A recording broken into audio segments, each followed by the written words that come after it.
Regresamos con más de Despierta con CDN. Gracias a ustedes, como siempre, por estar con nosotros. Tenemos el placer de conversar hoy en la entrevista especial conjunta de Multimedios del Caribe con Juan Ariel Jiménez y Raúl Ovalles. Ambos son destacadísimos economistas de la República Dominicana, jóvenes por demás, pero no por ello menos influyentes. Sus investigaciones, comentarios y opiniones siempre son de lectura prácticamente obligatoria para nosotros y por eso nos encanta tenerlos acá. Gracias. Buenos días, Catherine. Buen día. Buenos días a todos. De verdad que es un placer porque además Raúl y yo somos compañeros de promoción. Así es. De economía. Estudiamos juntos, así que hoy estamos sentados como dos profesionales, anteriormente, unos añitos atrás, como dos estudiantes haciendo exámenes y tareas. Muy bien, ustedes son economistas, no médicos, pero están inyectando a la economía. ¿Qué significa esto, las últimas medidas? ¿Estamos bien, regulares, estamos mal? ¿Por qué necesita ser reanimada o dinamizada la economía? Bueno, si ustedes se fijan, desde mediados del año 2024, la economía dominicana ha ido ralentizándose. Tenemos un decrecimiento paulatino en la tasa de crecimiento. Anteriormente, a mediados de 2024 podíamos crecer 5.5, 5.6 en el índice mensual de actividad económica y eso ha venido cayendo hasta niveles por debajo de 1. Eso le ha preocupado al Banco Central porque en la medida en que se crece menos, se crean menos puestos de trabajo, crecen menos los empleos y cada uno de nosotros lo sentimos en nuestro bolsillo, que es lo importante. Entonces, en respuesta a eso, y yo diría, en ausencia de una política fiscal que ayude al dinamismo económico, el Banco Central ha tenido que tomar el toro por los cuernos y soltar dinero a la economía para que se construya más, para que se invierta más y para que las empresas tengan un mayor desenvolvimiento. Raúl, yo agregaría que considerando el entorno geopolítico tan complejo que tenemos, cuando uno mira los indicadores de riesgo país de la República Dominicana, es decir, ese retorno adicional que exigen los inversionistas por adquirir nuestra deuda soberana, en medio de todo esto está en mínimos históricos. En mínimos históricos y compara favorablemente con un sinnúmero de países de la región latinoamericana. Muchos le atribuyen este nivel favorable al hecho de que República Dominicana tiene una habilidad de crecer sostenidamente por encima de la región. Y lo que se ha verificado, tal como dice Juan Ariel, durante el último medio año, es que la economía viene desacelerándose. Está creciendo en promedio cerca de un 2% cuando se excluyen los factores estacionales y demás. Esto es menos del crecimiento tendencial de cerca de 5. Como esto entonces pone una alerta, sin duda que la política monetaria y la fiscal, que ambas, hasta el anuncio de las medidas del Banco Central, estaban en términos restrictivos, tenían una postura muy restrictiva, pues entonces el Banco Central ha decidido intervenir. Yo creo que es una movida en la dirección correcta, sin embargo hay que reconocer que por el timing en la que está ocurriendo, el momento que es prácticamente la mitad del año, es posible que sus efectos lo vayamos a sentir más hacia inicios del 2026, finales del 2025, y vemos entonces una economía entrando el año que viene con cierto ímpetu, para que de verdad tengamos entonces un entorno de crecimiento mucho más sostenido. Se requiere, y comparto lo que dice Juan Ariel, un incremento de la inversión pública y una política fiscal mucho más proactiva que la que actualmente tenemos. Hasta ahí va, inversión pública. ¿Qué es lo que hemos visto? Poca inversión pública, muchos gastos en subsidio. Ahí veíamos cifras alarmantes de cómo va el subsidio en términos en el sector eléctrico. Hemos escuchado los subsidios sociales. ¿Hacia dónde va el país si seguimos con esta paralización prácticamente que tenemos? En la medida en que se reduce tanto el gasto de capital, se le va quitando capacidad de crecimiento a la economía. Porque ¿qué es el gasto de capital? ¿Qué es la inversión? La construcción de carreteras. Eso es importante para conectar las distintas comunidades hacia los grandes centros urbanos, para que vendan sus productos, para que reciban turismo interno, para que compartan con estos grandes centros de consumo.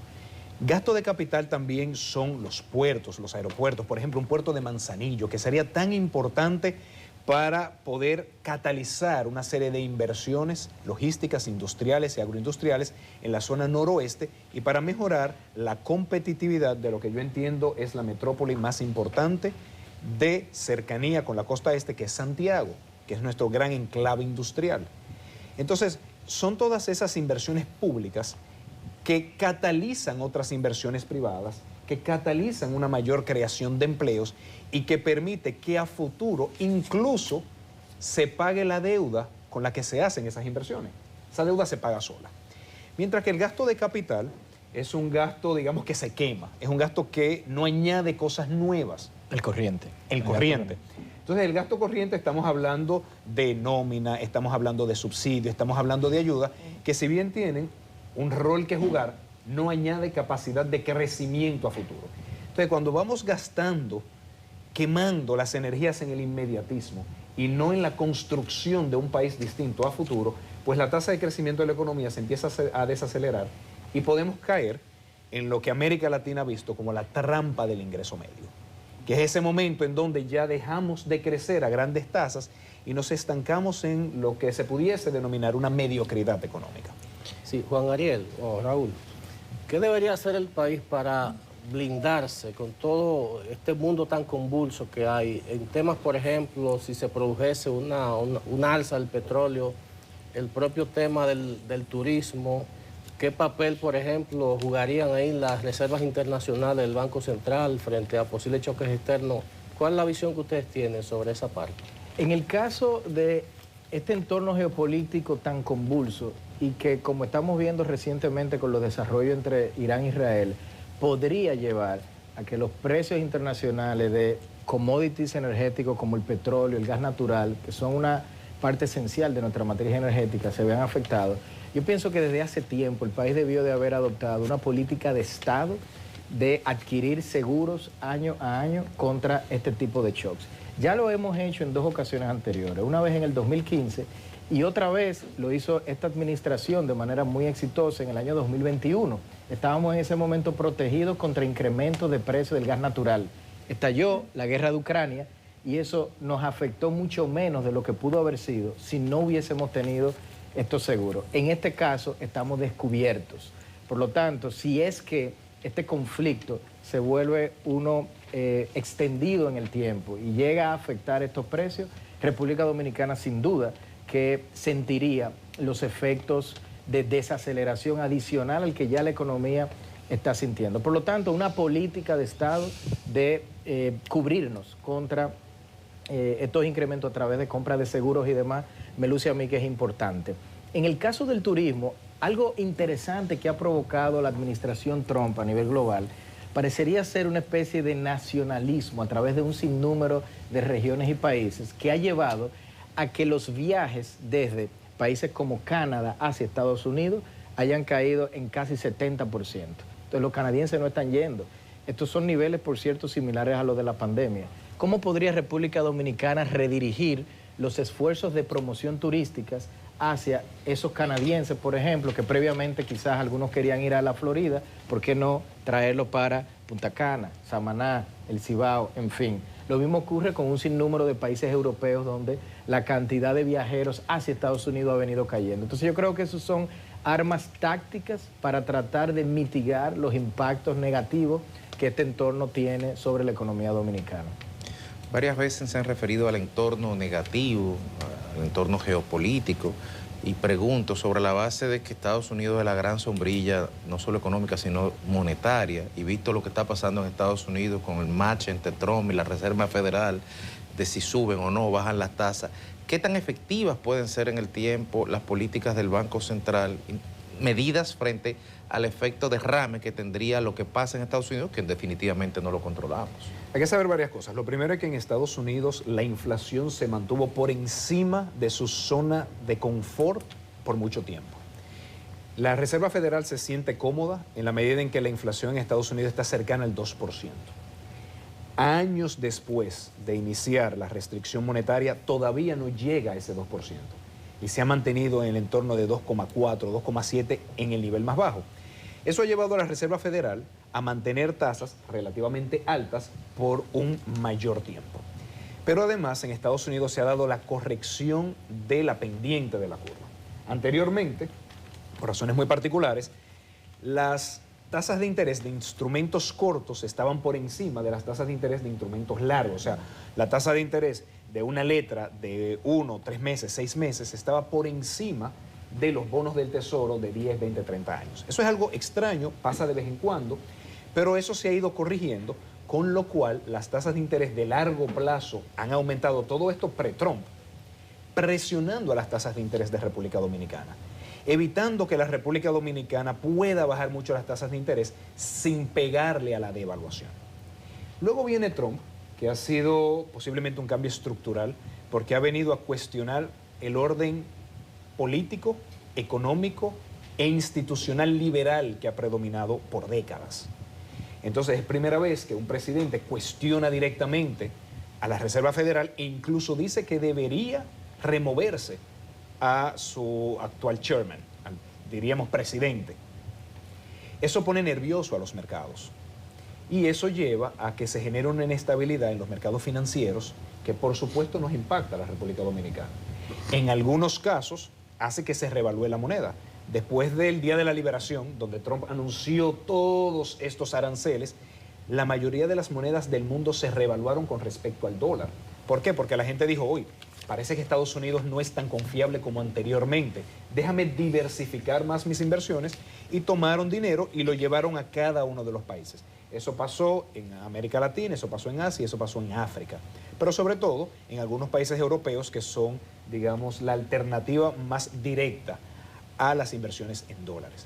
También en ese contexto se da esta nueva guerra entre Irán e Israel, que como bien explicaba Raúl, pega los precios del petróleo, pega los precios del gas natural, y sobre todo si Irán decide cerrar el estrecho de Hormuz, que es por donde pasa el 20% del petróleo a nivel mundial, se dispararían aún más los precios, llevando a la política monetaria a la difícil situación de mayor control de inflación, vía aumentar las tasas de interés para evitar que estos aumentos en los commodities internacionales se reflejen mucho en los precios locales, o seguir apoyando el dinamismo económico vía flexibilización como la que acabamos de ver con el encaje legal. Entonces, es por eso que es tan importante una mayor coordinación de la política fiscal y la monetaria, porque ninguna es perfecta en sí misma, cada una tiene sus ventajas y sus desventajas. Me gustaría preguntarles ahora que estamos a mitad de año. Arrancamos el año con muchos cuestionamientos sobre el tema de la tasa del dólar, hacia dónde iba a llegar. Muchos se preguntaban hasta dónde va a llegar la tasa del dólar. Finalmente eso logró controlarse, pero para algunos economistas esto es un error. Para algunos economistas debería permitirse que se deslice un poco la tasa del dólar en virtud del mismo crecimiento económico. ¿Cuál es la opinión que ustedes tienen sobre ese particular en virtud de la economía de la República Dominicana, que no es igual en todos los países? Yo creo que hay que reconocer que la economía dominicana está calibrada en principio para crecer a un 5%, cuando las tasas de interés internacionales rondan alrededor del 2%. ¿Qué ocurre? Que a nuestro Banco Central nunca le había tocado tener que gestionar política monetaria y tasas de interés con la Reserva Federal en tasas de alrededor del 4,5%, donde la tiene actualmente. ¿Qué quiere decir eso? Que nuestro Banco Central y nuestra economía ahora tiene que adaptarse a un mundo de tasas mayores. ¿Cómo afecta eso a la República Dominicana y el tipo de cambio? Lleva a que sea más ventajoso sacar dólares que tienen hogares y empresas dominicanas e invertirlo en el mercado de valores estadounidense, porque las tasas fuera están más altas. Y eso es lo que presiona el tipo de cambio y lo ha estado presionando. Eso fue lo que lo presionó, de hecho, a inicios de este año. ¿Por qué esa presión no nos preocupaba tanto a muchos economistas? Porque a diferencia del caso de la pandemia, donde se vieron tasas de depreciaciones anualizadas en el orden del 10%, y como referencia, en República Dominicana, una tasa promedio ronda alrededor del 4%, por lo tanto un 10 es más del doble. Pues lo que ocurre es que durante la pandemia todas las fuentes de divisas se habían colapsado. Los turistas no llegaban porque los aeropuertos estaban cerrados. Las zonas francas no estaban exportando porque los puertos estaban operando a mínima capacidad. Las remesas en la primera parte de la pandemia no estaban tampoco llegando y la inversión extranjera directa no estaba buscando economía como la nuestra. La depreciación que se vio en esta primera parte del año ocurrió en medio de remesas en máximos históricos, exportaciones en máximos históricos, llegada de turistas en máximos históricos, inversión extranjera directa en máximos históricos. Eso explica por qué a los economistas nos preocupaba poco. Nos va a preocupar en la medida en que esa depreciación cambiaria se traduzca en mayor inflación. Pero ¿qué ocurre? Esa mayor depreciación cambiaria ocurrió en un entorno donde la inflación estaba incluso por debajo de la meta del 4% del Banco Central. Nos preocupaba entonces menos. Y me parece que es un reflejo de la alta credibilidad que tiene nuestra autoridad monetaria a la hora de controlar su principal variable objetivo, el mandato legal, que es justamente la inflación. Entonces nosotros no veíamos que la política debió de haber sido apreciar demasiado o de forma muy severa la moneda, porque las expectativas de inflación, como dirían los economistas, estaban ancladas. No veíamos que se estaba traduciendo a mayor inflación. Y reconocemos que mientras las tasas fuera estén más altas, esta economía va a estar sintiendo esa depreciación cambiaria. Lo que hace falta entonces es una buena comunicación hacia la sociedad civil, el empresariado, los tomadores de decisiones, de que en este contexto de tasas de interés elevadas internacionalmente, República Dominicana va a requerir una depreciación ligeramente mayor que en el pasado. Pero, de nuevo, una depreciación que todos nosotros sepamos por dónde va a andar, en qué rango anda, y no una que sea desordenada, claro, que sin una buena política de comunicación puede llevar a ataques especulativos, que es lo que de verdad preocuparía. ¿Qué piensas, Juan Ariel, sobre esto? Yo quisiera hacer un ejercicio pedagógico. Sí, por favor. Y creo que esto es muy importante. Tenemos que irle perdiendo miedo a la devaluación. Yo voy a comparar la devaluación como cuando uno tiene taquicardia. Cuando uno tiene taquicardia y va al médico, el médico puede o no puede preocuparse, porque va a buscar el origen de la taquicardia.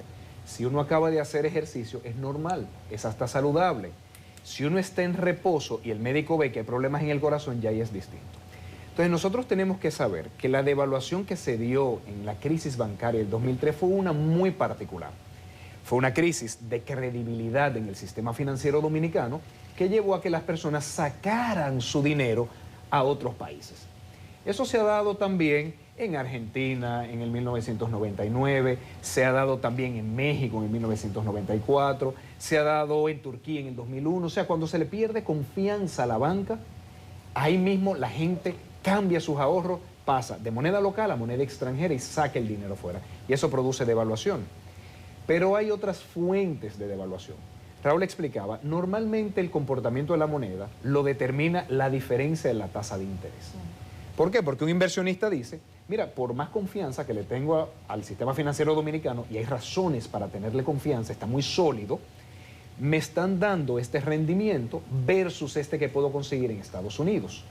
Entonces, como Estados Unidos, por razones que expliqué anteriormente, estaba teniendo tasas muy altas, cuando veían el rendimiento con República Dominicana decían, mira, la verdad es que prefiero ir pasando una parte de mis ahorros a dólares, por diversificación, no por falta de confianza. Entonces, se fue devaluando la moneda. No pasaba nada, ningún economista le teníamos miedo a lo que estaba ocurriendo. Por supuesto que hay sectores que salen beneficiados, como el sector exportador, y sectores que salen perjudicados, como el importador. Pero eso se maneja. Otro elemento a tomar en cuenta es, igual que en la taquicardia, ¿qué me puede producir eso en otros órganos? Ahí sí el médico dice, independientemente del origen, la voy a controlar. Y los economistas lo que vemos es, cuando hay devaluación, ¿qué puede generar eso? Se me puede ir a precios y generarme una alta inflación. Ahí controlo. No estaba ocurriendo. ¿Me puede generar un descuadre en las hojas de balance de los bancos? Tampoco ocurría. Entonces, por eso, la devaluación que estaba pasando no era motivo de alarma.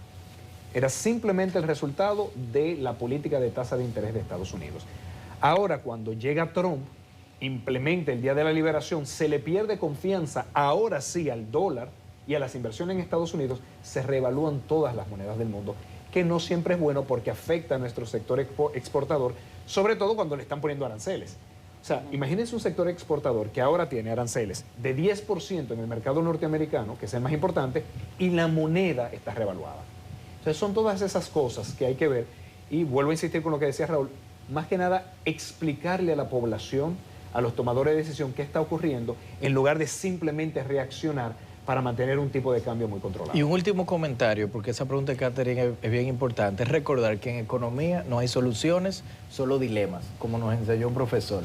¿Qué significa esto? Que si al final intento controlar la moneda en medio de un entorno de tasas tan altas, voy a tener que subir las tasas locales. Y eso me va a frenar la economía, que fue lo que dio paso a la primera pregunta del día de hoy. ¿Por qué entonces la economía se venía desacelerando? Claro, es que estuve defendiendo la moneda en exceso, pero eso implica un dilema, sacrificar la economía. ¿Por qué los economistas decimos, vamos a permitir que flote ligeramente más pero de un modo acompañado de una buena política de comunicación, porque entendemos que es peor que sea la economía la que se sacrifique, y la economía al final tenemos que procurar que retorne a su 5% de crecimiento al menos, porque la generación de empleo va a ser más importante que cualquier otra cosa, y más en un entorno donde las expectativas de inflación están ancladas. Vamos a hacer una breve pausa. Ya regresamos con esta entrevista especial de Raúl Ovalle y Juan Ariel Jiménez, economistas ambos, hoy conversando acá en Despierta con CDN. Venimos ya.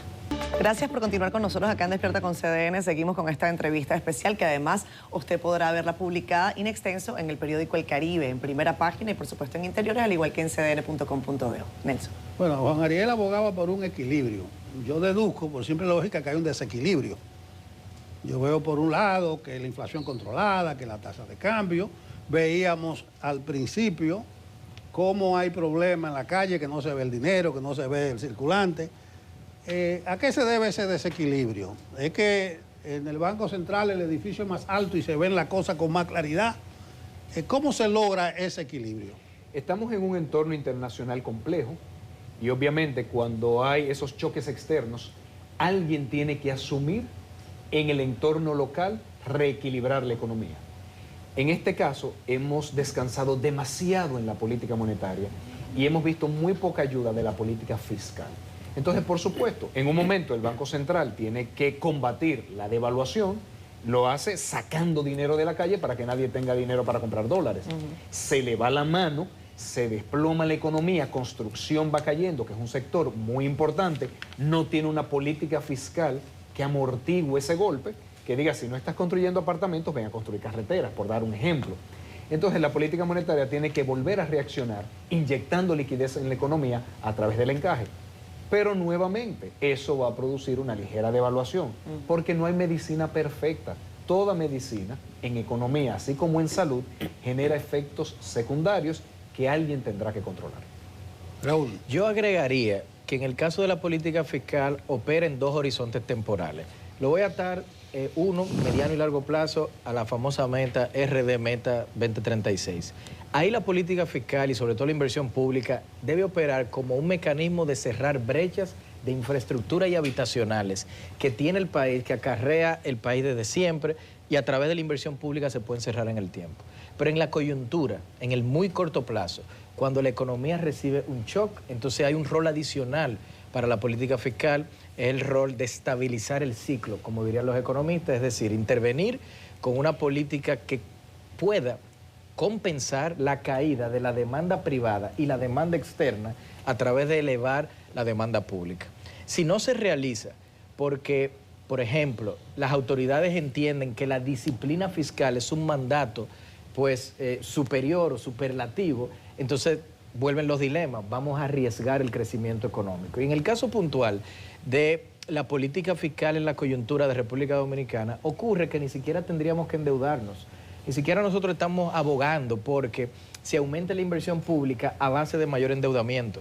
Ya el gobierno tiene recursos en el Banco del Estado, del lado de su activo, si se quiere, que podría utilizar sin necesidad de incrementar los pasivos. Lo único que tendría que hacer es convertir ese cash o ese efectivo que tiene disponible en obras de puentes, carreteras, acueductos, en fin. De modo que si se distribuye adecuadamente a nivel geográfico y tratando de maximizar el empleo y el retorno que generan, pues contribuirían a que la recuperación fuera más expedita. Aquí tenemos una pregunta que, escuchándolo ustedes con todo el tema del entorno internacional, todo lo que está pasando aquí, ustedes han insistido mucho en el tema de la construcción. Pero el sector, además de todos estos fenómenos externos, también se ha visto afectado por el tema de las deportaciones de inmigrantes ilegales. ¿Cómo buscar una solución a eso también? Porque si el Acoprovi me dice a mí que necesita 87,000 obreros y el Estado no busca la forma, ¿de qué forma se va a dinamizar el sector si los dominicanos aparentemente no tampoco quieren trabajar en la construcción? Y otra cosa, ¿cómo blindar al turismo de todos estos entornos que no son tan halagüeños para el país? La segunda parte es más fácil. ¿Cómo blindar el turismo? Diversificando. Siempre se puede caer un mercado y otro compensa. Ahora mismo estamos viendo que la llegada de turistas desde Europa, Canadá y Estados Unidos ha disminuido. De hecho, en algunos países está cayendo. Está siendo parcialmente compensado por una mayor llegada de turistas desde Sudamérica. Entonces, mientras más diversifiquemos, mejor. Con respecto a la primera pregunta, yo creo que lo que falta es orden. Yo creo que lo que falta es que las autoridades se sienten con los distintos sectores productivos, se haga una estimación de la cantidad de mano de obra necesaria y que los flujos migratorios respondan a un esquema institucional donde se haga una previa identificación, donde se les otorgue permisos solamente temporales durante el marco de su contrato laboral y tengan la obligación de retornar. Entonces yo creo que poniendo orden en el país podemos evitar una migración descontrolada que pone en riesgo incluso nuestra identidad, y también podemos evitar un colapso de ciertos sectores. Sí, Raúl o Juan Ariel, ¿qué riesgos o beneficios ven ustedes al hecho de que el gobierno central concentra la mayor parte del endeudamiento precisamente en deuda externa? ¿Cómo ven ustedes esa parte? Mira, la decisión de la política de financiamiento y ese mix entre deuda doméstica y externa va a responder al apetito de riesgo que tienen las autoridades. En la medida en que las tasas de interés internacionales estén más altas, endeudarte en moneda extranjera puede llevar a que, en adición al riesgo cambiario que implica, se te aumenta un costo adicional. Hay que reconocer que hay un límite natural del endeudamiento doméstico porque nuestro mercado es reducido relativo al gran mercado internacional que existe. Y el gobierno tiene que reconocer que por la composición de moneda de su deuda actual, mayores niveles de depreciaciones junto con mayores niveles de tasa de interés le va a implicar un déficit fiscal mayor en el tiempo. En la medida en que las tasas de interés locales puedan reducirse, entonces podría eventualmente haber un movimiento hacia más deuda doméstica. Es básicamente el dilema que va a enfrentar cualquier autoridad fiscal a la hora de endeudarse. En el actual marco, en los actuales desafíos macroeconómicos que tiene el país, las restricciones que a lo interno se están dando en materia de ejecución y con la presión del endeudamiento, podemos especular, porque es una especulación, que el actual marco de política fiscal del gobierno sería sostenible o que en algún momento se tendría que replantear en otro escenario ya forzado por las circunstancias y la coyuntura la necesidad de volver a retomar el tema de una reforma fiscal. Yo pienso que calificar la política fiscal como sostenible es sinónimo de decir podemos continuar haciendo lo que estamos haciendo y eso en el tiempo no generaría desequilibrios macro importantes. Y yo diría que no. Lo que estamos haciendo ahora no es algo que puede permanecer durante demasiado tiempo. Posiblemente te puede aguantar 3, 4 años, que en el horizonte temporal tradicionalmente cortoplacista del dominicano suena a mucho. Pero la realidad es que nosotros estamos viendo una nueva composición del déficit fiscal hacia un colapso de la inversión pública versus el gasto corriente que viene aumentando.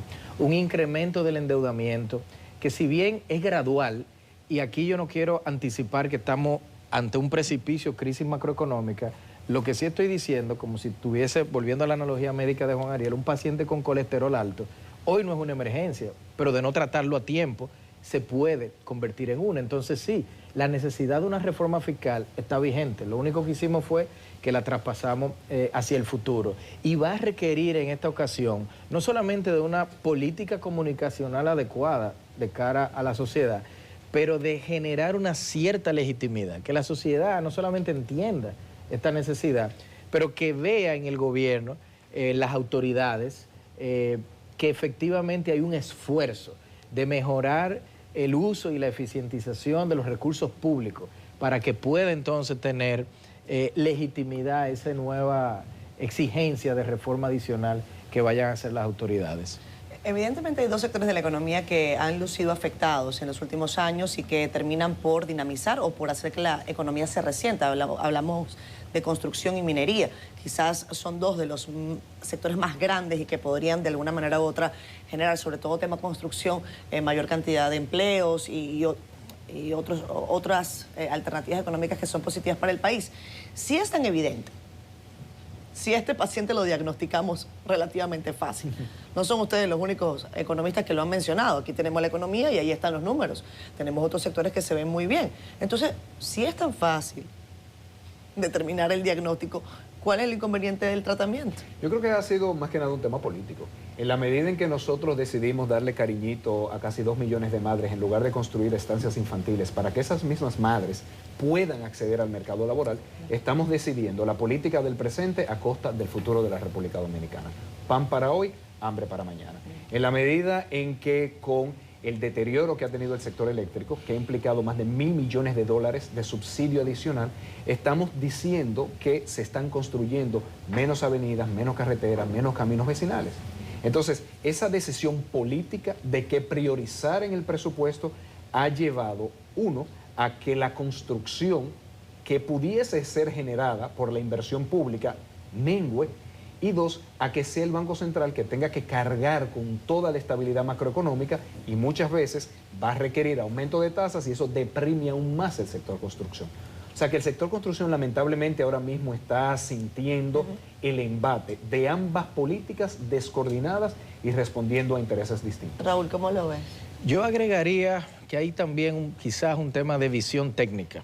¿Y a qué me refiero con esto? Les voy a dar el caso del uso de los adelantos fiscales y de las operaciones de manejo de pasivo que usa el gobierno con cierta frecuencia para generar espacio de liquidez, como lo ha hecho ya prácticamente durante 3 años consecutivos. Esto está ocurriendo en medio de una autoridad que tiene plata disponible en su Banco del Estado. Ahora, ¿qué significa eso? En el momento en el que se da un adelanto impositivo, es como si el gobierno se monta en una máquina del tiempo, va al futuro, toma ingresos fiscales del futuro sin pedirle permiso, por cierto, a los ciudadanos del futuro y los trae al presente para hacer uso de ellos. Pero al mismo tiempo, cuando hace operaciones de manejo de pasivos con deuda, toma la misma máquina del tiempo, pero esta vez va con gasto del presente y entonces lo vierte en la finanza pública del futuro, sin pedirle permiso o autorización a los legisladores del futuro. Entonces, nos hemos acostumbrado a lo que, en mi opinión, es una mala práctica que solamente debería de utilizarse durante episodios de emergencia, claro, pero en medio de haber tenido ya espacios de liquidez con, como mencioné previamente, la plata que tienen en el Banco del Estado. Entonces, aquí la visión técnica de cómo manejar elementos de liquidez versus temas más de sostenibilidad a largo plazo, yo creo que amerita a que las autoridades den una revisión adicional a esa gestión que actualmente están realizando. Señores, para el minuto que no alcanza para 2 preguntas, pero sí para que cada uno de ustedes haga alguna recomendación o algún consejo de acuerdo a lo que ustedes están viendo. Con Ariel. Yo diría que pensemos a largo plazo, que pensemos qué tenemos que hacer para aumentar la capacidad de la economía dominicana de generar empleos y empleos de calidad. Eso pasa por identificar buenos proyectos de infraestructura, el puerto de Manzanillo, la carretera del Ámbar, un buen acueducto para Higüey. Eso sí permitiría creación de empleos en el sector privado. Eso sería mi principal recomendación. Y por supuesto, hablar de futuro, hablar de crecimiento es hablar de educación. Nosotros tenemos que hacer un compromiso real y cierto de despolitizar el sistema educativo de una vez y por todas y tomar buenas decisiones para que nuestros estudiantes desarrollen las competencias que les permitan ser la mejor versión de su mismo futuro y por eso que generen más ingresos, que lleven vidas más felices y que contribuyan más a su comunidad. Yo finalizaría diciendo, no subestimemos este nuevo entorno de riesgos a nivel internacionales, se requiere de un monitoreo constante, de un apoyo profesional, de especialistas a nivel internacional y también, ¿por qué no?, los domésticos, que puedan contribuir a que elementos como o desarrollo Irán-Israel sea algo que no nos vuelva reactivos, sino proactivos para que contribuya a un diseño de políticas económicas que mitigue el efecto de estos riesgos. Y como bien dijo Juan Ariel, inversión, inversión, inversión. En aspectos de capital humano, que es algo fundamental, y por supuesto en aspectos de inversión pública y considerando los elementos territoriales y geográficos. Porque un acueducto en Punta Cana hoy genera un retorno mucho mayor que en otras zonas del país, porque los necesitan pues mucho más. Una carretera del Ámbar va a generar un retorno en el Cibao mucho mayor que solamente extender la que se tienen en el este. En fin, el país necesita todavía de mucho más inversión. Gracias a Raúl Ovalle y a Juan Ariel Jiménez por habernos acompañado durante la mañana de hoy. Vamos a irnos a pausa comercial acá en Despierta y ya regresamos.